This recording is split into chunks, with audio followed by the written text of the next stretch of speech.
Okay, so good afternoon, Doc. So these are my missed output or activity.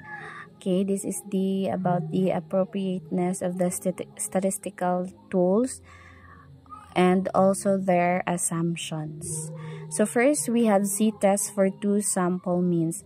So Doc, nag-record na jud ko sa phone and then ang akong screen is sa akong laptop. It's because if sa laptop ko mag-record na limit ra siya, Doc, into 5 minutes.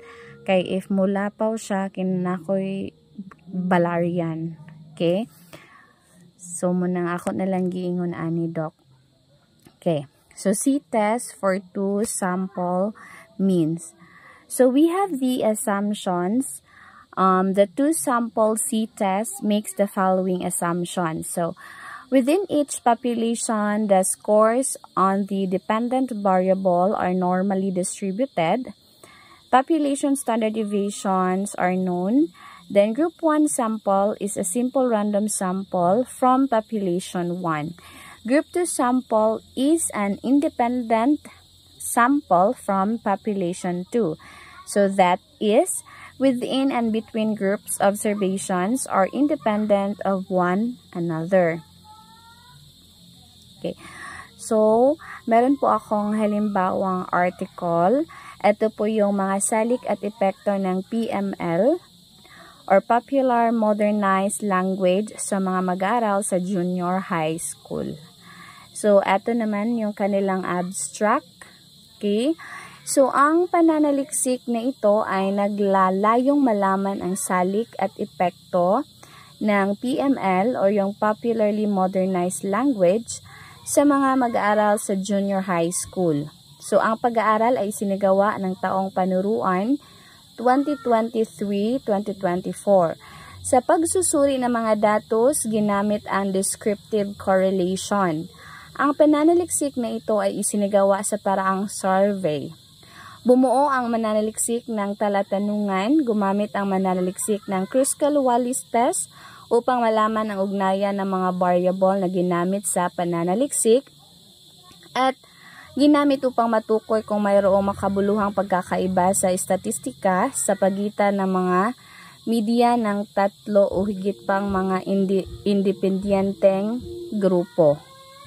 So, upang matiyak ang mga respondente sa pag-aaral na ito, total population at frequency count ang ginamit. So, alinsunod ang paggamit din ng mean upang malaman ang impluwensya ng social media sa wikang Filipino ng mga respondenteng mag-aaral. Ang pag-aaral na isinagawa ay may kabuang bilang na 372 na mga respondente na mula sa mga baitang 7, 8, 9 at 10 sa junior high school. Sa pag-aaral, ipinakita ang mga popularly modernized language na ginamit sa social media platforms ng mga respondente na mayroong makabuluhang ugnayan sa kanilang popularly modernized language na ginagamit at ang kanilang paggamit ng social media platforms na Facebook, YouTube, Twitter, Threads at Instagram. So, ang mananaliksik ay gumawa ng mungkahing gabay sa integrasyon ng popularly modernized language sa pagtuturo ng Filipino sa junior high school. So, naipapakita sa action plan ang mga gawain na maaring isagawa ng mga guro upang makasabay at maintindihan nila ang mga popularly modernized language na madalas gamitin ng mga mag-aaral. So, ang kasunod naman po, Doc, is yung 1 sample t-test. So, as a parametric procedure, a procedure which estimates unknown parameters, the 1 sample t-test makes several assumptions. Though t-tests are robust, it goes practice to check the degree of assumption deviation to assess result quality. So, the 1 sample t-test has 4 main assumptions. So, we have the dependent variable must be continuous or interval or ratio. The observations are independent of one another. Then the dependent variable should be approximately normally distributed. And last one, the dependent variable the dependent variable should not contain any outliers. So for this one, okay. So ito naman yung kanyang halimbawang article. Closed passage bilang estratehiya sa pagtuturo ng Filipino at kasanayan sa pagsulat ng sanaysay. So dito sa abstract, okay. So ang pananaliksik na ito ay naglalayong malaman ang salik at epekto ng ito pala. So ang asignaturang Filipino ay kabilang sa K-12 curriculum na idisenyo ng mga eksperto sa kagawaran ng edukasyon upang mapalawak ang kaalaman ng bawat Filipino patungkol sa sariling wika at mga kagamitan nito. So sa kasalukuyan, maraming mag-aaral ang nahihirapan sa asignaturang Filipino at maging pagpapahayag ng kanilang mga ideya at saloobin sa paraang pasulat ay apektado. Kapansin-pansin na nawawalan sila ng kawilihan, kadalasang hindi pinakikinggan ang mga aralin at tinatatamaran ang pagsulat kung nakasusulat man ay kulang sa kasanayan. So kaya't ninais ng mananaliksik na gumamit ng iba't estratehiya na maaring makatulong sa pagpapaunlad ng kasanayan sa pagsulat ng sanaysay ng mga mag-aaral. So, ang closed passage bilang estratehiya sa pagtuturo ng Filipino. So, ginamit ng pananaliksik ang experimental na disenyo, pauna at panghuling pagsulat ng sanaysay, pre-test at post-test upang matamo ang mga layunin ng pag-aaral. Okay. So, yan naman po. And then, ang kasunod, ito yung ang one-way ANOVA. So, there are three primary assumptions in ANOVA. One, the responses for each factor level have a normal population distribution. Number two, these distributions have the same variance. Then, three, the data are independent. So, ito naman po yung aking halimbawa. Okay, so ito naman yung kanyang halimbawa. Halimbawang article, pagkatuto sa Filipino gamit ang modular na pag-aaral at online na pagsusulit sa Baitang 10 ng Mindanao State University Sulu Laboratory High School. Okay, so dito naman sa abstract, ang pagkatuto sa Filipino gamit ang modular na pag-aaral at online na pagsusulit ay isang pag-aaral ang ginawa sa MSU Sulu Laboratory High School sa taong 2023-2024. Ito ay tumutukoy din sa demograpikong profile ng mga mag-aaral bilang respondante ayon sa kanilang kasarian, edad, buwan ng kita ng mga magulang at natapos ng mga magulang. So, sinuri din nito ang pagkatuto sa Filipino ng mga mag-aaral sa MSU Sulu Laboratory High School ayon sa modular, online na pagsusulit at online learning.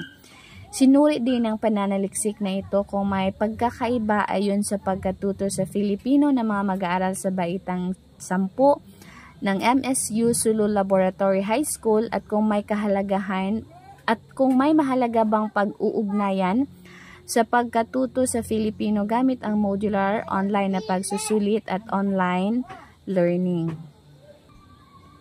So, ang pananaliksik ay isang quantitative research at ginanap sa MSU Sulu Laboratory High School na matatagpuan sa Kapitolyo ng Sulu.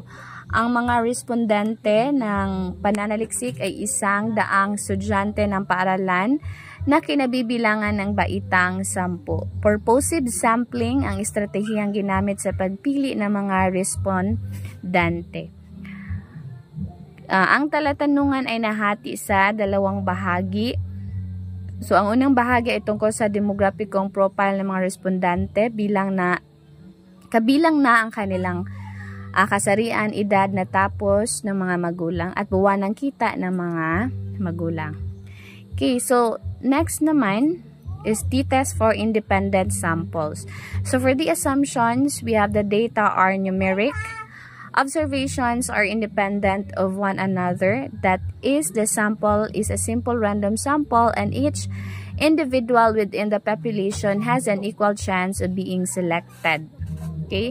So, the sample mean is normally distributed, equal variance between groups. Okay. So actually Doc, yung halimbawa ko naman po dito ay kapareho lang din doon sa one-way ANOVA. Okay?